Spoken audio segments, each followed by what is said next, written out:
Hello, I am RAMJB, and this is the mission control tutorial for Power.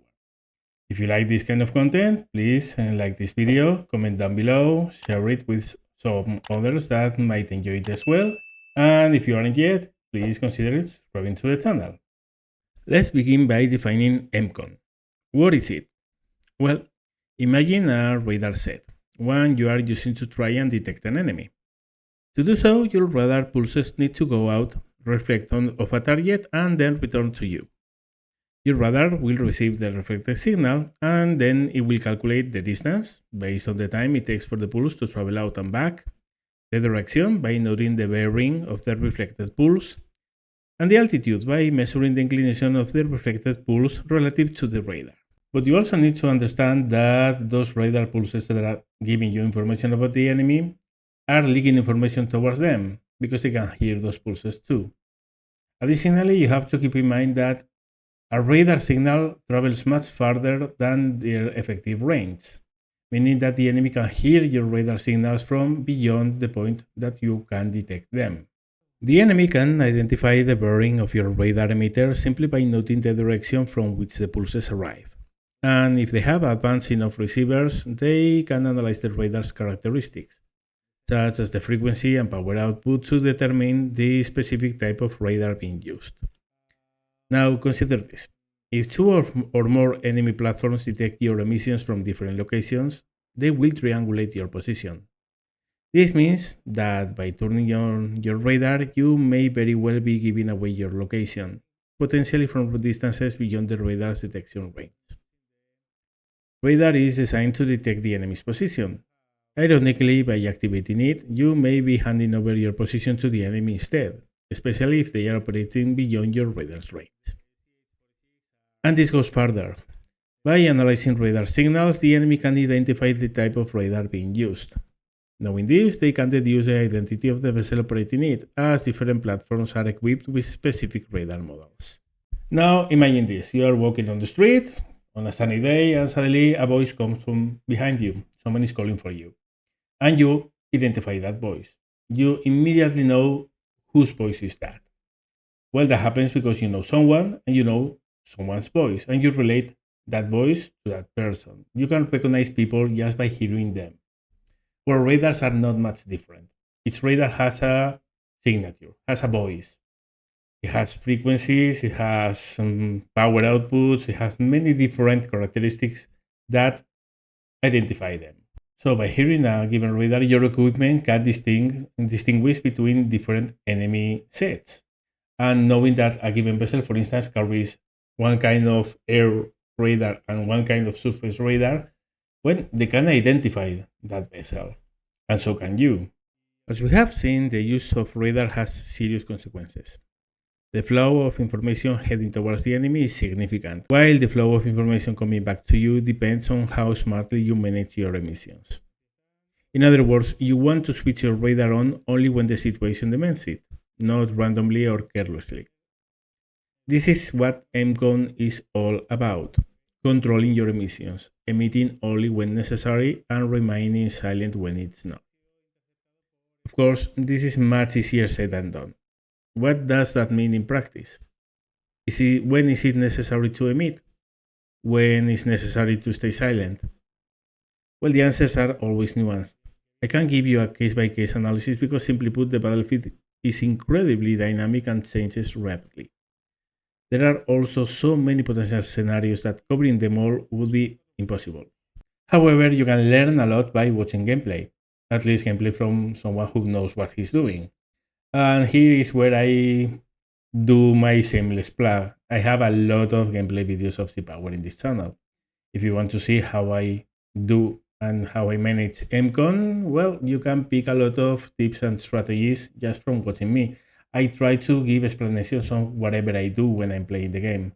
So if I'm doing something because I need to do it because of EMCON, you'll notice it. Of course, that doesn't mean that I can't provide some general rules that you should follow. The first and simplest rule: when the mission orders screen, if there is one, recommends unlimited emissions, then just switch your radars on and keep them on for the scenario. A good example of this is the Straits of Hormuz scenario that's included with the game. I also made a video about that one. However, most of the time, you'll need to make the decision yourself. So before starting the scenario, switch everything off and take a few seconds to analyze the situation. You should also have some general information about your mission objectives, which can inform your decision. There are two primary situations when you should immediately abandon EMCON and emit freely. The first of all is when you have been detected. If you have confirmation that you have been detected, there's absolutely no point in keeping EMCON. I mean, EMCON is kept just not to give your position away, but if the enemy already knows you are there, what's the point? So at that point, you need to switch your radars on because there's no sense in keeping them off. Now, how do you know when have you been detected? Well, the most reasonable way is if you are detecting enemy emissions, maybe a helicopter that's coming close by with their radar on, maybe an aircraft, maybe another ship. So if you detect them close enough that you feel that they probably are detecting you, well, at that point, just switch the radars on. Another way is just to look at the enemy behavior. If the enemy suddenly changes, not just one, a lot of them, changes course, speed, or God forbid, they begin launching missiles, well, that's a pretty strong hint that you have been detected. Now remember, the ways that you get detected in the game aren't just radar. You can be detected visually. Maybe you are in a channel and there's a battery you aren't seeing yet, but the battery is watching you. Maybe there's a submarine close by that's hearing you. More on submarines later, by the way. The thing is that you can be detected in many different ways, not just through radar. So if you have hints that you may have been detected, well, maybe it's time to throw caution through the window and to begin emitting. The most obvious indication, of course, is if someone launches a missile at you. Unless otherwise stated in the scenario, the AI will not engage targets it hasn't detected and identified as hostile. So if missiles are heading your way, that's a pretty much clear sign that you have been detected. In that case, well, you are going to emit immediately to detect those missiles as early as possible to intercept them effectively. Also, given that you have been detected, well, you have to switch your radars on anyway. Now, be careful here. If you have multiple formations, for example, and missiles are heading towards one of those formations, it's quite possible that only that formation has been detected. In those cases, consider emitting only with the detected vessels while keeping the undetected ones silent. Now that we have covered the scenarios where ENCON doesn't make any sense, let's cover a broader approach. What happens if you are still undetected, or you think you are undetected? When does it make sense to switch your radars on? Because sometimes you should. Well, let's cover that. In a scenario when you are still undetected and you are thinking about should I emit, you need to weigh the pros and cons. The cons we already know. If you switch your radars on, the enemy immediately knows you are there and immediately knows most of your ship's identification. But which can be the pros? Well, the pros obviously is you are going to detect the enemy. And when does that come handy? Well, the first scenario is if you are the undeniable biggest force in the area. If you have the strongest and by far force in the area, well, just emit with everything because the thing you don't want is someone to sneak by you and launch missiles. It's an asymmetric scenario. In those, the biggest force always, or almost always, should be emitting. The other scenario is when you are close to springing a trap, when you are close to firing distance, or when you are already within firing distance, and in order to attack, you need to switch your radars on. In that scenario, well, there's no other option. You need to be emitting, so strike fast and hard before the enemy can retaliate. Another thing is when the threat is imminent or is suspected to be imminent. Now, this is a very shady point, okay? Obviously, if missiles are flying, it's radars on and no discussion, but we already covered. The thing is when attack is imminent, when is imminent? That's something you have to decide by yourself. And that needs a little bit of experience to develop the gut feeling that something is amiss. Sometimes you have definite proof that you have been detected, sometimes you don't. And if you don't switch your radars on and the enemy has fired missiles, those missiles won't be detected until they are on top of you. So you need to develop that feeling. One thing I'm going to tell you, most scenarios, most of them, not all, most scenarios put you in the heat of the battle. Meaning that immediately after you begin the scenario, you probably are going to be subjected to attack. You need to be careful with that. Should you switch radars on? I begin them with radars off always. When do I switch them on? Depends. I can't really tell much more than that. But again, shameless plug, watch gameplay. Watch gameplay. And also take notes of when you are playing. The more you play, the more you are going to develop that gut feeling. Now, let's talk about how to emit without being detected. And now you are going to be thinking, wait, what? You just told us that if we emit, they are going to detect us, right? Yeah, that's true. That's true. If you emit, you are going to be detected. But there are ways to use selective emissions so only specific units reveal their position, and so keeping the rest of your forces hidden. The first is using helicopters, and I cannot stress this enough. Helicopters are an incredible force multiplier, not just for anti-submarine warfare, but also for electronic warfare. Most helicopters carry powerful surface search radars, and you can use them to locate the enemy. While the enemy will know that your helicopter is emitting, they won't know the position of the parent ship, unless the parent ship is emitting too, of course. In order to maximize effectiveness, ensure your helicopter is flying at a decent altitude. 6,000 feet or more is okay. Lower than that, well, radar is limited by the horizon, so keeping the helicopter low will reduce the range of the radar. So you want at least 6,000, maybe even 10,000. Also remember, helicopter loads can be dynamically changed. If you are sure that you are going to use a helicopter only for radar use, go with the no weapons option or the ferry option. The range will be larger, and that means that your helicopter will be able to stay up for longer. Also, remember to move your helicopters a good distance away from your ships before emitting. Now, it would be really dumb to begin emitting from directly above your formation if you are trying to keep that formation hidden, right? So separate the helicopters on, I don't know, maybe 20 miles or so, and then begin emitting. Keep in mind also that helicopters carry surface search radars. In the Cold War, there were several early warning helicopters that carried air search radars as well, but currently there's none of them in the game. This means that helicopters can detect surface vessels with radar, but not aircraft or inbound missiles. So be mindful of this limitation. Use early warning aircraft. Now, platforms like the E-3 Sentry, the E-2 Hawkeye, and the early warning variant of the Soviet P-42, well, those provide long-range early warning and surveillance. These aircraft are equipped with powerful air and surface edge radars that can detect threats well before they reach your fleet. Use those wisely. Position them in safe, well-protected areas to maintain an overall view of the battlefield without exposing your surface units. Now, if you have one of these planes in your scenario, maybe because you have a carrier or maybe because the scenario brings one of them, use them.